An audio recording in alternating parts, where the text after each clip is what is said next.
Thursday, 19th. Into PM, had fresh gales at south-southwest and cloudy, squally weather, with a large southerly sea. At 6, took into topsails, and at 1 a.m. brought to and sounded, but had no ground with 130 fathoms of line. At 5, set to topsails close reefed.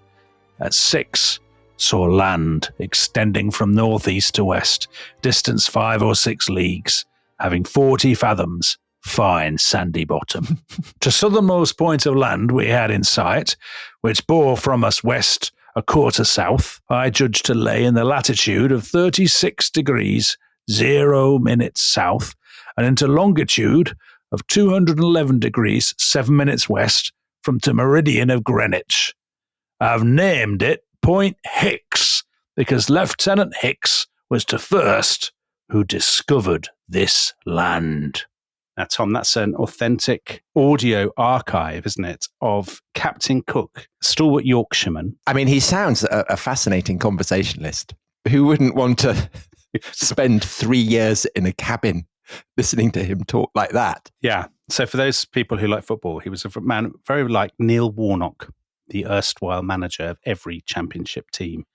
Tom, I know you don't know who Neil Warnock is. I've got no idea. I was thinking more like Michael Parkinson, the late, great Michael Parkinson. Right. Or Dickie Bird, the umpire. Dickie Bird, yes, who wears a flat white leather cap. Okay, so listen, this is Captain Cook, Tom. Yeah. This is the moment when he first sees Australia. It's from his journal entry on Thursday, the 19th of April, 1770. Now, I was tempted to say this is the moment when Captain Cook discovered Australia. That's what I would have said as a schoolboy. That would be a schoolboy howler. It would be a schoolboy error. So tell me why Captain Cook did not discover Australia, please. Put me right. Well, first of all, Dominic, yeah, the indigenous peoples of Australia discovered Australia. Yeah. Many tens of thousands of years before. Yeah. But also, hadn't Abel Tasman or somebody had turned up beforehand? He had sailed round it, but in an incompetent manner, I think, compared with Cook.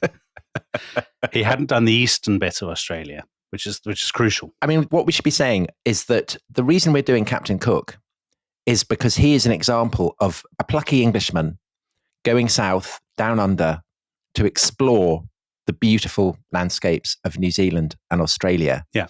And Dominic, that is what we're going to be doing, isn't it? Well, Captain Cook was very much about opening up intellectual horizons as well as geographical ones. And that's exactly what we'll be doing in Australia, Tom. Yes. So this is a New Zealand and Australian inspired couple of episodes on Captain Cook's first voyage down under. He discovers, well, he doesn't discover, does he? Yes, you did it again. Well, he does discover a number of islands kind of dotted around the Pacific in due course. Yeah. But yes, he visits New Zealand and Australia. And this is what we're doing today. So, hooray. Captain Cook is a controversial figure, Tom, of course. He's become a symbol of colonialism to some people.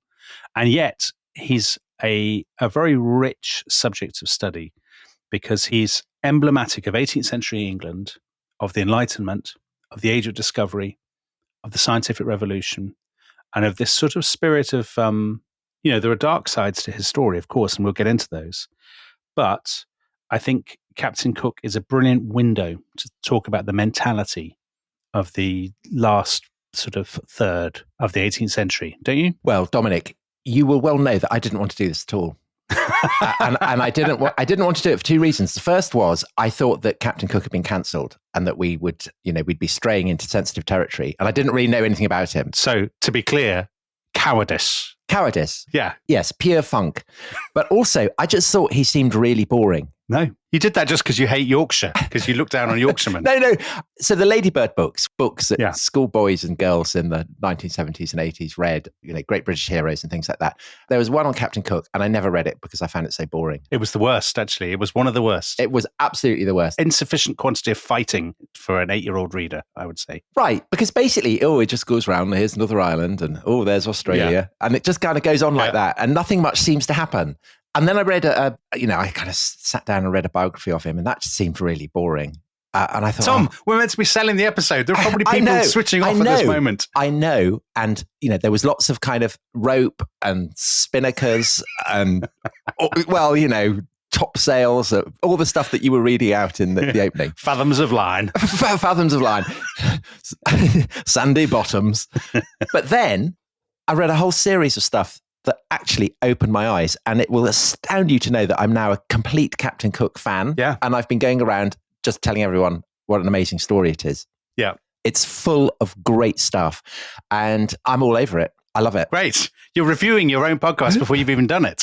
No, I'm all over Captain Cook. I mean, you're reviewing your contribution. This podcast may be terrible. That would not be the fault of Captain Cook, because I agree, it is brilliant. Okay. It's brilliant in the way that I found that Nelson was brilliant, because basically it is about the voyage of exploration. So I read a wonderful book by an Australian scholar, Nicholas Thomas, who I think is his focus is on the cultures of Oceania. So all the kind of Pacific Islands and so on. Yeah. But he wrote a wonderful book called Discoveries, The Voyages of Captain Cook. And he describes Cook as he's still commonly regarded as the greatest sea explorer of all time. And I think that I didn't properly realize how and why it is that Cook deserves that accolade. Yeah. But also on top of that, as you said, he is a kind of emblematic figure of the Enlightenment. And just as the ships in Nelson's Navy are kind of floating embodiments of the 19th century in an 18th century sea, there is absolutely a sense in which, there is something of science fiction about this.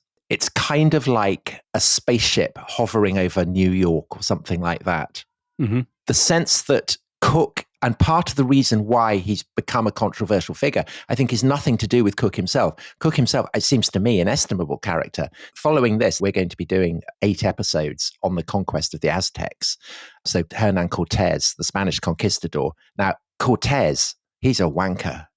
He's a horrible man. I can't believe you went there. Wow. To read about Captain Cook after reading about Cortez, you think this is an admirable man. And I think he is an admirable man in many ways. Yeah. But he embodies the tensions and the complexities of the Enlightenment and its relationship with the broader world, because the Enlightenment claims to be universal. Yes. But of course, it's coming from a very culturally contingent place. It's coming from Europe and Europeans going out and discovering things. And so hence the sensitivity around discovery, because there are lots of people who, of course, yeah, they're already there. Yeah. And so the interaction of this great European project of enlightenment with the incredible cultures that Cook visits on the way is fascinating. It's an amazing story. Yeah, and to be fair to Cook, one of the things that's fascinating about his story is the way that he outgrows that Enlightenment perspective. You can see his character and his kind of intellectual frameworks developing and growing. Okay. Listeners will be very disappointed, Tom, if I didn't point out the key difference between Captain Cook and Hernan Cortez is, of course, that Cook is British. He is. But let's actually talk about that. So Cook is he's a Yorkshireman, isn't he? His father is Scottish by birth, from the borders, from Kelso. Yes, very near my Scottish estate. Yeah, I knew. As soon as I said that, I thought, oh, here we go, the Scottish estate. And sure enough, there it was. It has an excellent marketplace with a lovely bookshop and a tweed shop. Kelso. I've heard of the Kelso bookshop, actually. And a beer shop. Very good. So James Cook Sr., he moved in the middle of the 18th century, or the early part of the 18th century, I should say, down towards Cleveland in North Yorkshire. He meets a girl called Grace. They get married. And their son, James Jr., their second son, is born in 1728. And his father is a farm labourer, basically.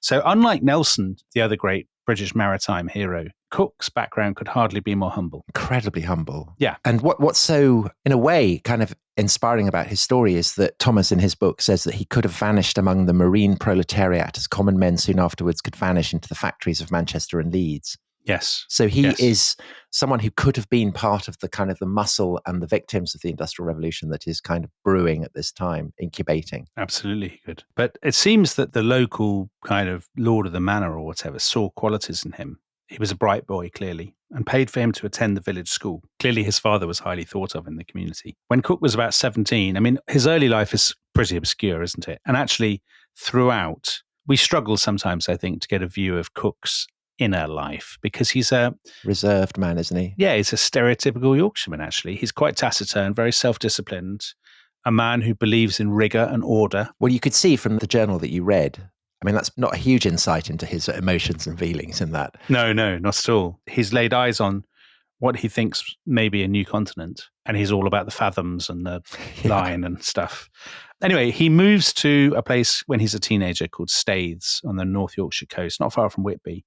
And he works as an apprentice in a village shop. So at this point, a glittering future does not await. Well, he has nothing to do with the sea, does he? I mean, that's the salient fact. He's behind a counter. Exactly, he is behind a counter. Indeed, he's sleeping under the counter because he doesn't even have a room. And there's an extraordinary story, one of these foundational legends, that a woman customer has, when she pays for her goods, one of the coins is an unusually shiny shilling, which is a South Sea shilling minted in the reign of George I, with the South Sea Company stamped on the back. And the South Sea is the Pacific, isn't it? The Pacific. And the story goes that James Cook is so taken with this, with the romance, the glamour, the excitement of it, that he takes this shilling from the till and replaces it with another shilling from his own pocket because he wants the very shiny South Sea shilling. But that his master had spotted this South Sea shilling and accuses James of having stolen it, which he hadn't. So some people, if they were being very caustic, Tom, and if they weren't going to Australia, would say this is a foundational moment of Australian history, allegations of stealing followed by a swift exit towards the South Seas. But he probably didn't steal it, did he? Of course not. He's a figure of immense moral probity. Yeah. But it foregrounds, obviously, the South Seas, the Pacific, where Cook will do his incredible voyages. But also, actually, the theme of stealing is a recurrent theme throughout his voyages. It's true, actually. It's a kind of flashpoint that keeps coming up. So yeah. And of course, critics of Cook now would say Cook himself was a symbol of theft and of colonial appropriation of other people's lands. I think perhaps unfairly. Well, we will discuss that, Tom. I mean, the thing is, because we are familiar with the world that he discovers, we know the size of the Pacific. We can look on a map and point out all the places and put arrows and things. But I think, to be stuck in a comfortable study in London, sneering at a man who goes out and braves his life. Yeah. It ill behoves me to criticize him. Very good. I approve of that, Tom. Slightly my feeling about that. So anyway, to go back to the shilling, Cook explains to his master, the apprentice master, the guy running the shop, what happened. And he says, listen, what do you want to do with your life, son? And young James Cook says, to go to sea, sir. And that what he said? That's exactly what he said. And the guy in the shop contacts a friend of his in Whitby, just down the coast or up the coast. Now, Whitby is a crucial port in the coal trade to London. So 1,000 ships a year would go down the eastern coast of England carrying 1 million tons of coal for this booming, industrializing capital city. And Cook joins them. So when Cook is 18, he's on his first voyage on what's called a cat, and that takes coal from Tyneside, from Newcastle, down to London. And it's there that he learns all the rudiments, doesn't he? Well, so I've got your notes in front of me. Yeah. So by April 1750, he'd completed a 3-year apprenticeship. And you tell me that he had learnt the manual skills of close reefing a sail and holding a luff. He had. Would you just, for the benefit of the listeners, Dominic, care to explain what holding a luff is? I'd love to. And that will be our next special bonus episode for our Rest is History community, the club members, will be about holding a luff. But I'm not going to waste it on the ordinary bunters. But listeners should be reassured if they're worrying that after his apprenticeship, Cook couldn't hold a luff, he can. Well, he can use a handspike when heaving on the windlass. He can do that. Yes.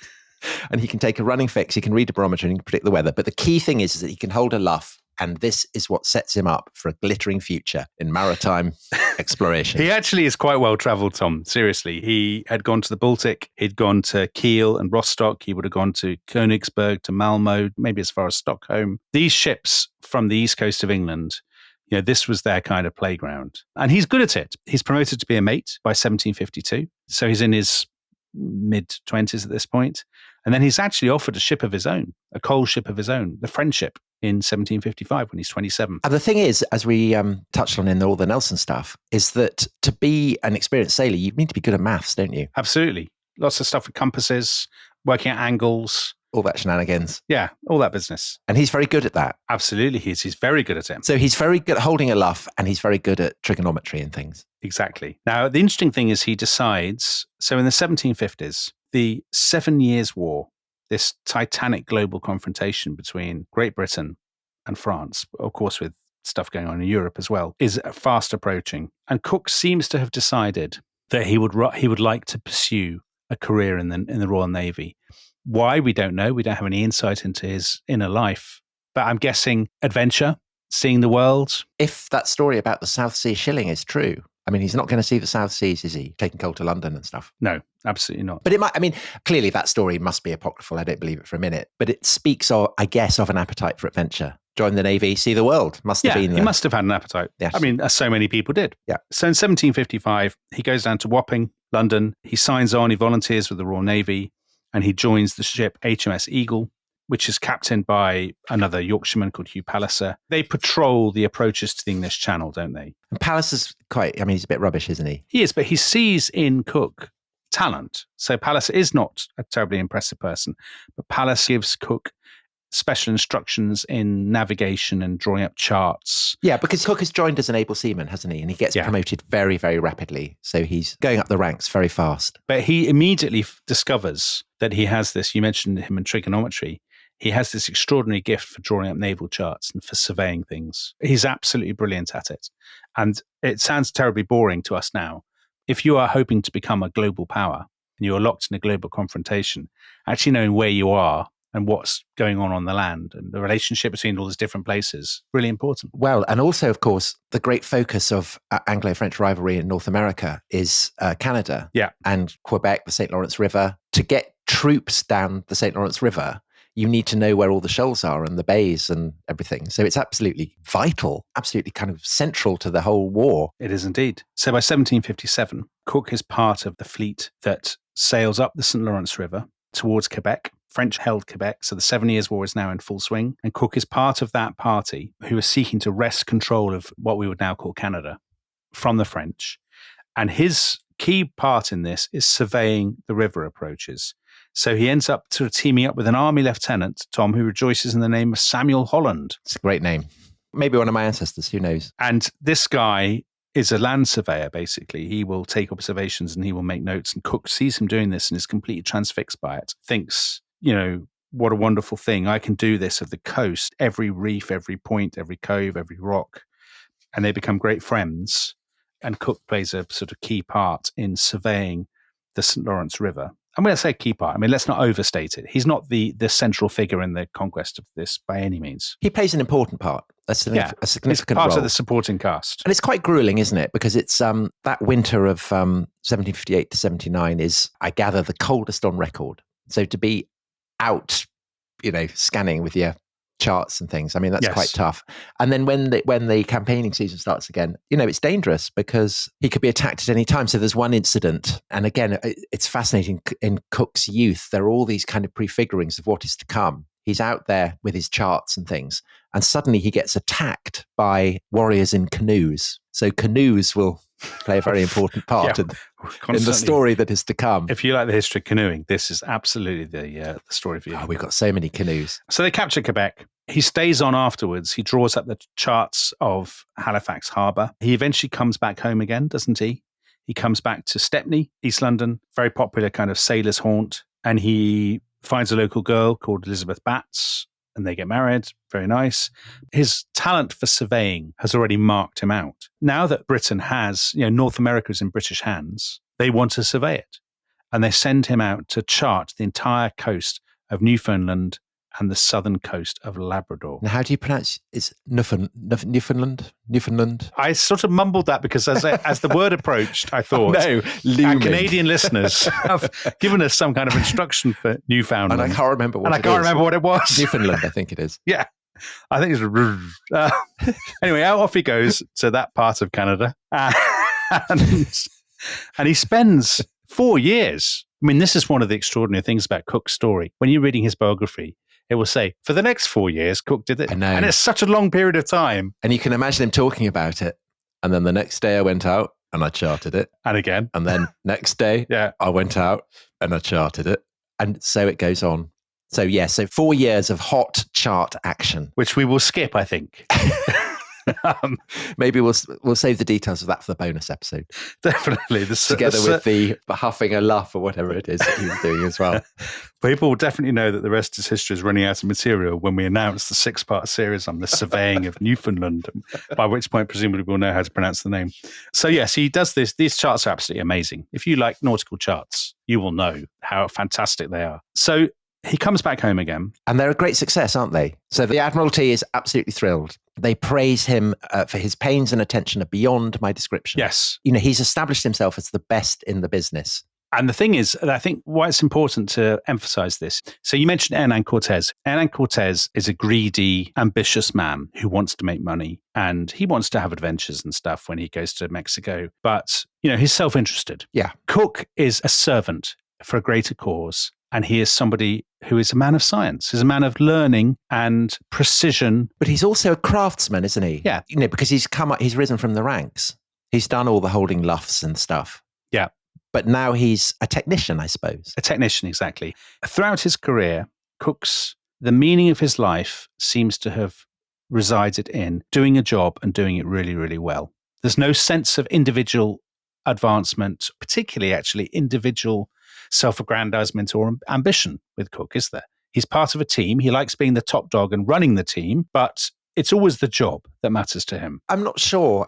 I mean, as listeners will discover, he does have an inner life, but it's very, very kind of private. I think he does think about things very deeply, and he certainly has emotional hinterlands. But as with all Yorkshiremen, Dominic, I mean, we know Yorkshiremen, don't we? We do. They like to keep things close buried. Well, also with him, though, he's a man of the service, isn't he? Yeah. The camaraderie, the rules of the Navy. Yeah. He has absolutely internalized all that sort of stuff. He's a creature of the service. I mean, he's a kind of an embodiment of the discipline, I suppose, that makes the Royal Navy so effective in the 18th century. If Nelson is the embodiment of the kind of the glamour and the swagger and the dash and the daring, Cook is about the methodical, the work-a-day, the solid characteristics, which I think is why his story is obviously less flamboyant than Nelson's, say. Well, that's why children find Nelson more exciting, because we're drawn to the flamboyant, the star quality of Nelson. Cook doesn't have star quality. And that's, in a way, why I suspect it's been relatively easy for people to cancel him, because he doesn't have passionate advocates. Because there's not something immediately, viscerally appealing and charismatic about him as there is with Nelson. And I'm aware that we're not entirely selling this. But I think we should take a break now. And when we come back, we will look at the great turning point in Cook's career when he gets appointed to an expedition to the South Seas. Yeah. But also the people and indeed the animals who accompany him on this trip makes it all very, very dramatic. So we will see you back after the break.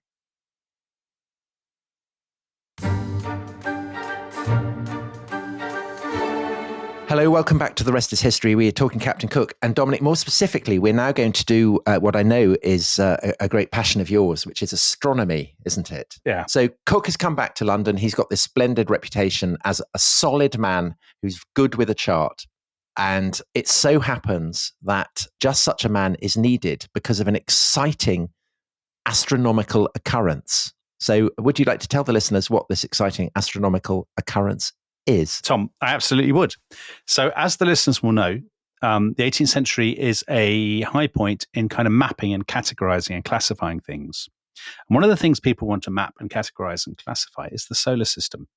And a key element of that, Tom, is to work out how far apart things are. Of course. And the great astronomer Edmund Halley. As in the comet. As in the comet. Halley's comet, as in 1066. Correct. He had, I think it's fair to say, Tom, I'm just trying to think of the best way of putting it. Maybe the best way of putting it is for me to say that he had worked out that the rare and unevenly spaced transits of the planet Venus, which is of course the closest to the Earth, that the transits of Venus across the face of the sun would offer, through relatively simple calculations, you would be able to, they would, go on.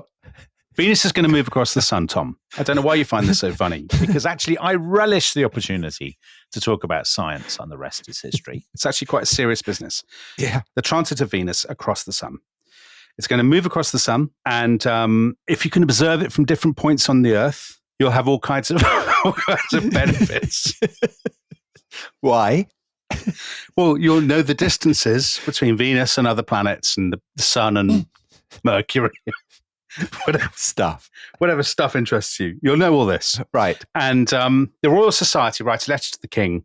They say, listen, Venus doesn't move across the sun very often because it's not going to happen again until 1874. Correct. It did it in 1761, but we made a massive haulix of it.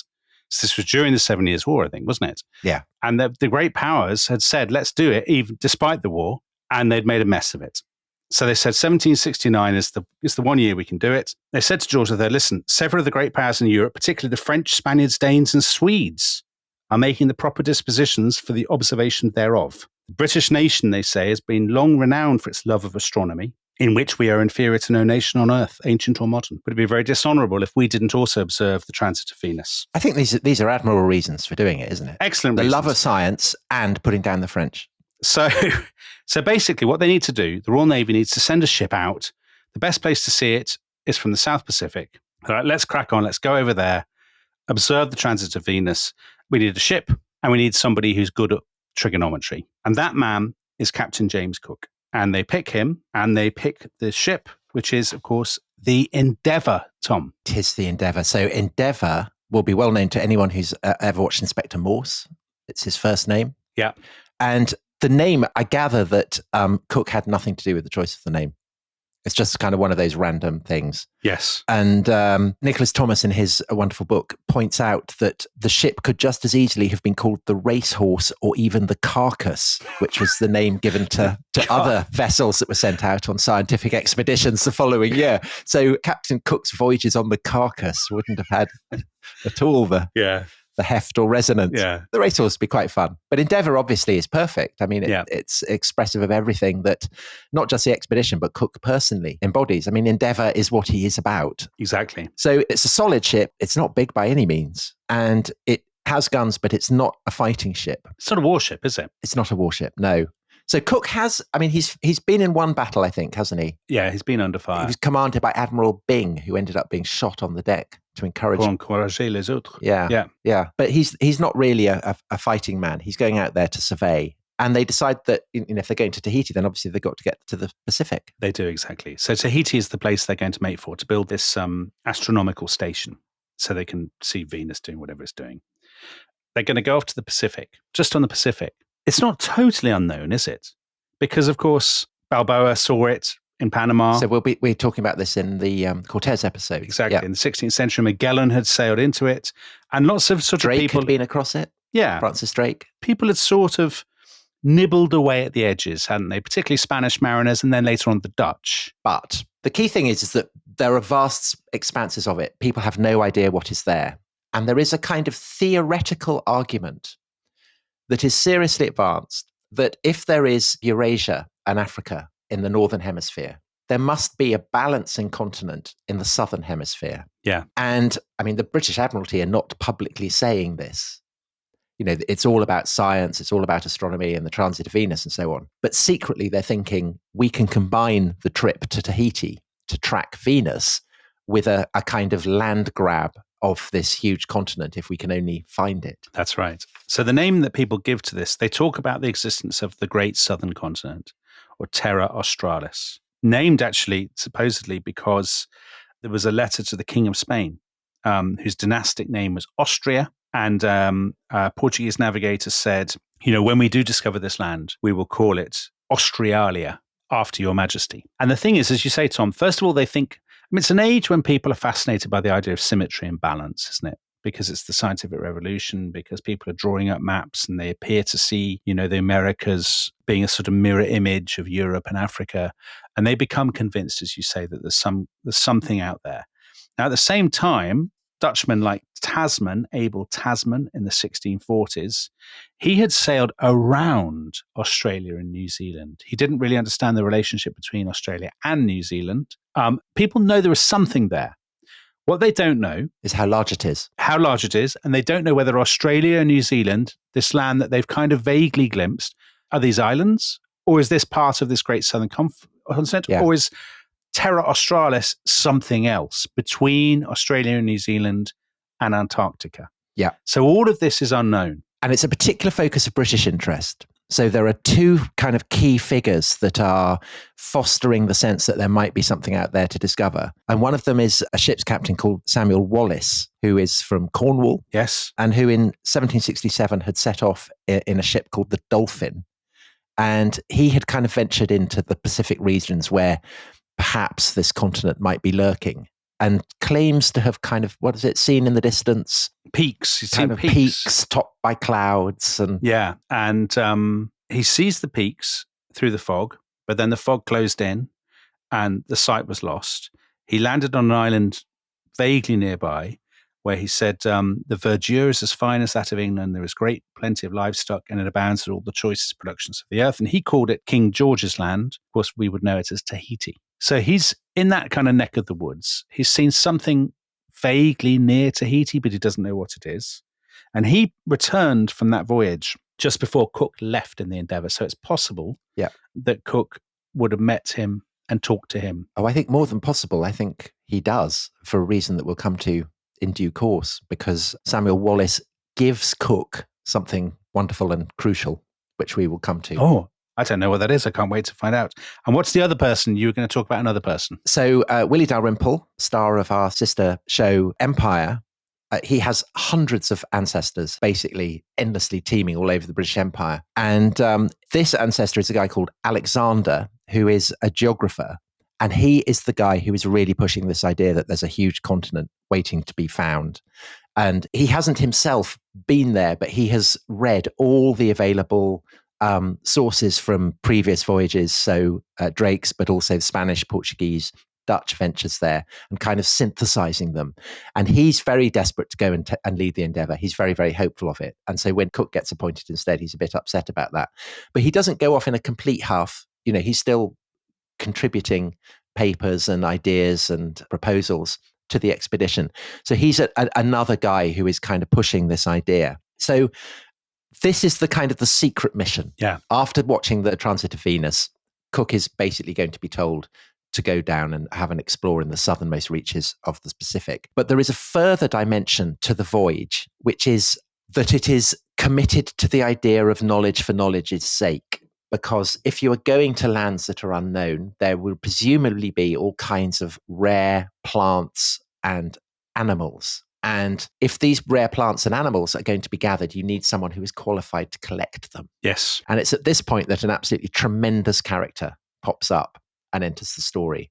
And this is a man called Joseph Banks. So, Tom, I know you're now in love with the books by Patrick O'Brian. So Joseph Banks is clearly an inspiration for the character of Stephen Maturin, isn't he? And the relationship between Aubrey and Maturin is Cook and Banks. Patrick O'Brian wrote a biography of Banks. Yes. But Maturin is quite a sober, serious character. Banks, I think it's fair to say, is not. Banks is what Charles Darwin would have been if he'd been a massive lad. Yeah. So he's very, very wealthy, probably one of the 200 wealthiest families in the country, from Lincolnshire gentry, went to Harrow, then went to Eton. Went to both Eton and Harrow. At Eton, he shot a swan and baked it in a pie. So that's very much the measure of the kind of guy he is. That's the kind of botany he, yes, he enjoys. Absolutely. So he inherits his father's fortune. And the expectation is, of course, if you're a wealthy young man, he's been to Eton, he goes on to Christ Church at Oxford, where rather than studying classics, he studies botany, which is very unusual. I think the guy who teaches botany at Oxford is generally reckoned to have been the worst teacher in the entire history of Oxford University. Right, and that is saying something, Tom. He had one lecture that he just gave over and over again every week for 30 years. But this didn't put Banks off at all. And so rather than go on the grand tour, he scorns that. He says that every blockhead does that. My grand tour shall be one round the whole globe. And so his ambition is to go off and see the world. So his first venture, actually, like Captain Cook, he goes off to Newfoundland. But rather than going around looking at bays and doing charts, he is there to spot birds and things. So he, in the course of his scientific trip to Newfoundland, he sees penguins, he sees large species of other bird, and he sees the scalp of a fisherman who'd been killed by an Eskimo, as he calls it. So an Inuit. Crikey, that's exciting. And also, and this is very Banks, he learns to play the guitar. If you think of somebody doing a gap year being really annoying. Yeah. Gap year. You went to a gap year, didn't you, Tom? I did. I went to India. You went to India? Yeah, I did the classic. Quelle surprise. Yeah, you did. So I very much identify with Joseph Banks. I thought you would. I think he's a tremendous chap. I am the Cook and you are the Banks of this podcast, I think it's fair to say. Yes, I think that's probably true. Anyway, so he picks up on the fact that the Endeavour is going off on this trip, and he thinks, this is my chance. I can absolutely do this. And by great good fortune, he was at school with the First Lord of the Admiralty. The Earl of Sandwich, right? The Earl of Sandwich. He can't have been at school with him, actually. But anyway, he knows him. Yeah. And so he pulls strings and he gets a berth which is quite bad news for Cook because the cabin is very, very small. I mean, tiny. Oh, the boat. It's stuffed with guns, food, astronomical stuff. He's also got to take astronomers to do all the calculations that we so beautifully described. And now he discovers he's got to take this posh botanist. Plus, Banks has got all these cronies and hangers-on, hasn't he? Well, they're not cronies. I think you could call them assistants, scientific assistants. So this is really the first ever scientific research team. The idea that, you go off on an expedition and you don't just have one kind of gentleman, you have a whole crew. So painters who can record things and all kinds of stuff and all kinds of kit. So very extravagant claims are made for the value of the kit that Banks takes. So one report is that it costs him £10,000. And I think the whole kind of fitting out of the Endeavour and the expedition only costs £3,000. So basically it's probably closer to £6,000, but Banks's luggage is worth more than twice the Endeavour itself. Wow. I mean, he's got, so on the assistants, there's a Swedish bloke called Dr. Solander, who was a pupil of Linnaeus. And possibly a Swedish spy. Yes. There's also a bloke who's there just to paint all the flowers, isn't there? Sidney Parkinson. Yeah. He's a Quaker. Yeah. He's not a massive barrel of laughs, I think it's fair to say. So there's this huge team, but also Cook has to fit in this huge crew, about 100 people, I think, in the crew. Mm. And they're a real, as Dr. Solander would call them, no doubt, they're a smorgasbord of people, Tom. They are. And not only that, but there are animals. So I mentioned that the likelihood that Cook had met Captain Wallace, who was in charge of the Dolphin. And we know this because Captain Wallace had taken a she-goat that supplied milk the whole way round the course of the 3-year voyage and had been right the way round the world. And he suggests that Cook take this goat. Same goat? Yeah, and Cook is absolutely delighted. She was 3 years in the West Indies and was once around the world before in the Dolphin and never went dry the whole time. So Cook thinks this is brilliant. I can have milk with my tea. Yeah. Fantastic. So the goat is put on. There is also a cat to catch rats. Yes. And Banks, of course, takes 2 dogs, a greyhound, and greyhounds are greyhound on a ship. I mean, they're demented. great in a closed space. And another dog called Lady. Oh, that's nice. So I love dogs on ships. Yeah. So it's a packed vessel. It is. And by the way, the sailors are from all over the place. I mean, they're not just British, are they? They're from Corkin Island. There's a Brazilian.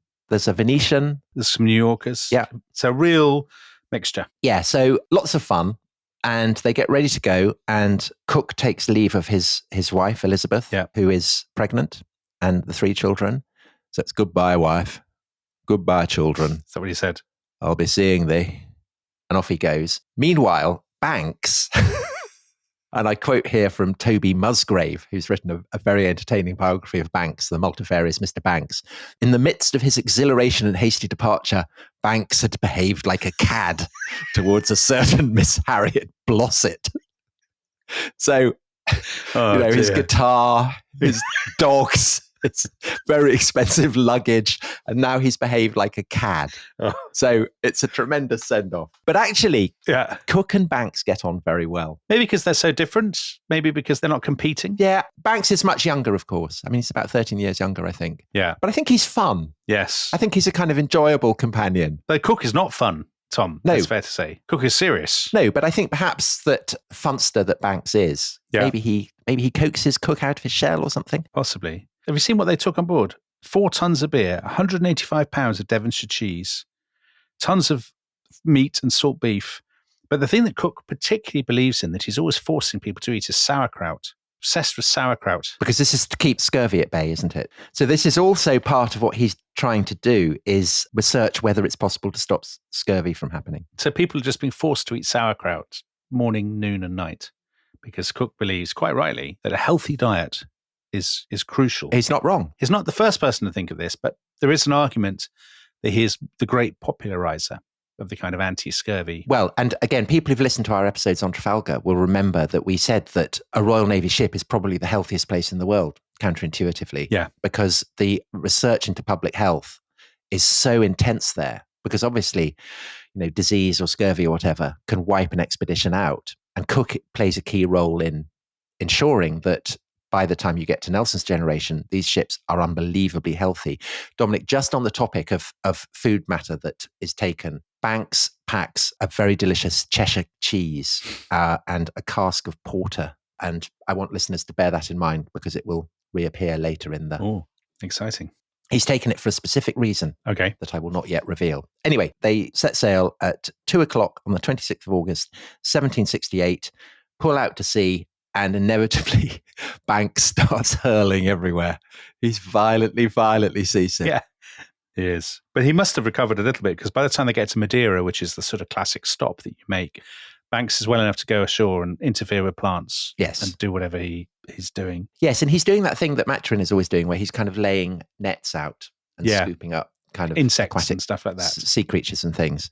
They cross the equator, don't they, on the 26th of October. This is an occasion for much jollity, much nautical jollity, because anyone who crosses the equator for the first time has to get dunked in the sea or pay a fine in alcohol. On a kind of frame. There's like a frame, isn't there? And they're dunked in the sea on the end of a rope. Yeah. 3 times deep into the sea, which kind of could be quite fun or quite frightening, I would have thought. Exactly. Given that, of course, lots of these people can't swim, can they? I mean, it's one of the great things about Royal Navy. Yeah. A lot of them are frightened of swimming. This comes up again and again in Patrick O'Brien's novels. Banks refuses to do this, so he has to forfeit. Well, so does Cook, because Cook hasn't been over the equator. Yeah, but it would look terrible for Cook as the captain to be dunked by his... I'd pay a fine in that situation, I think. Oh, I did the dunking. Would you? You'd be a man of the people. I wouldn't. I think the dunking would be an experience in and of itself, wouldn't it? Be an exciting experience. Yeah, maybe. So you forfeit 4 days grog if you don't do the dunking. They do the dunking and they keep going. They go all the way down to Rio. Again, a sort of fairly standard stop on this sort of route. They're received very suspiciously at Rio. So they say, we're on our way to observe the transit of Venus. They give exactly the same explanation of the astronomical details that we gave. That you did. Yeah. But the Portuguese bizarrely aren't convinced. No, they're very, very suspicious. They obviously lacked your facility with astronomy. They did. Anyway, they're able to get away unscathed. And down they go towards Cape Horn and towards Tierra del Fuego. And on the way, Banks has a bit of a strop with Cook because Banks wanted to stop off at the Falkland Islands. Well, you know what Dennis Thatcher said of the Falkland Islands? Miles and miles of bugger all. Yeah. So Dennis Thatcher would very much be a cook. He'd be Team Cook. Yeah. And then they reach Tierra del Fuego, don't they? Yes. And I see that you've made this note about the man who fell overboard. Yeah. It's a terrible moment. So he gets swept overboard, and as you said, they can't swim, and his fellow sailors have to watch him, but they can't help him. And Cook writes that they were appalled that he might continue sensible for a considerable time longer, and of the horror attending his irretrievable situation.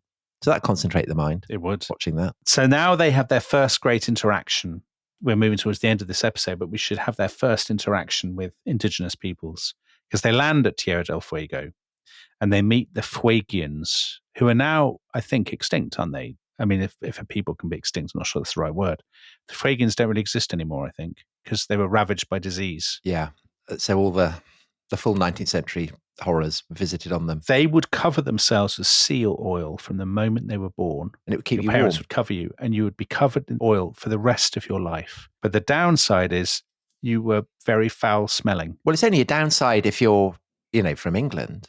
I mean, for them, they're all used to it. Yes. No, absolutely. A downside. It's a downside if you're in company, I think it's fair to say, if you're in international company, which generally the Fuegians aren't. But it's a place that hasn't been, I mean, Magellan obviously visited it, but not many people have been there, and it's still believed back in England that the Fuegians are giants. So this is one of the things that Cook has gone, is to discover whether they're giants or not, and they're not. They just kind of go around smelling of oil and fat. Banks is all over it. I mean, he's off kind of collecting plants, and Cook is a little bit sniffy about this. So Cook reports, at 9 they returned on board, bringing with them several plants, flowers, etc., most of them unknown in Europe, and in that alone consisted their whole value. So he's not very impressed. But Banks quite enjoys the interactions with the locals, doesn't he? He says he and his team were received with many uncouth signs of friendship. And Richard Hoff, in his biography of Cook, says it's not clear what those signs were, but it's very possible they may refer to the naked male Fuegians making much play with their penises, especially when greeting one another. Yeah, so I think Banks would have enjoyed that. Cook is not impressed. And what's interesting is that at this point, Cook has no real interest in what we might now call anthropology. No. A sense that the people he's meeting are not simply worthy of kind of study, but that they might have any value. Mm-hmm. So he sees them as absolutely kind of beyond the pale, that they're, wearing this stinking fat, that they seem to have a terrible life. Yeah. Whereas in fact, they actually have a brilliant life because they're following, there's lots of birds, lots of food, seasonal, they can migrate. And in due course, Cook's understanding of this will evolve. And that's what's so interesting about him, I think. There's a point where some of the Fuegians come on the ship, isn't there? And there's one of the Fuegians who they think may be an exorcist or something, because whenever anything catches his attention, he shouts aloud to himself, but randomly. Cook and his crew think that there's maybe some sort of incantation because he's disturbed by what he's seeing. So there's a slight incomprehension there. Yeah, but again, what will happen in due course over the course of Cook's voyages is that he will become increasingly fascinated by these kind of yes, exactly, expressions of different ways of understanding the world, the cosmos, and whatever. And what now in Terra del Fuego seems to him incomprehensible barbarism, in time he will become much more interested in it. This is one of the really striking things about the Captain Cook story, just to anticipate, is that when you read his journals and what he made of the people that he met, he is much more open-minded than the sort of stereotype of an 18th century, embodiment of colonialism. Absolutely. Absolutely. And so he's on Tierra del Fuego, and he is kind of the stereotype, perhaps, of what people might think of a blinkered 18th century Englishman, contemptuous of abroad and foreigners. But over the course of what will follow, this will change, because from Tierra del Fuego, Cook can, he's left the Atlantic and he can go into the Pacific. And ahead of him lies this extraordinary journey, which will be the subject of our next episode when we get to Tahiti, we get to New Zealand, and we get to Australia. So, Tom, we have shipmates of our own, don't we? The members of the Rest is History Club. We regard them very much as our crew, as our comrades. So, Tom, they can listen to the next episode right away, right now, this very minute. They can be out in the Pacific. They can be heading for Australia and New Zealand as I speak. There's all kinds of thrills coming. But if people have not embarked on that particular ship, they can do so at restishistorypod.com, because otherwise they will just have to wait till Thursday. At Terra del Fuego. Yeah. Where it's very cold. Exactly. You'll be on Terra del Fuego till Thursday. But if you want to move on, do so now at restishistorypod.com.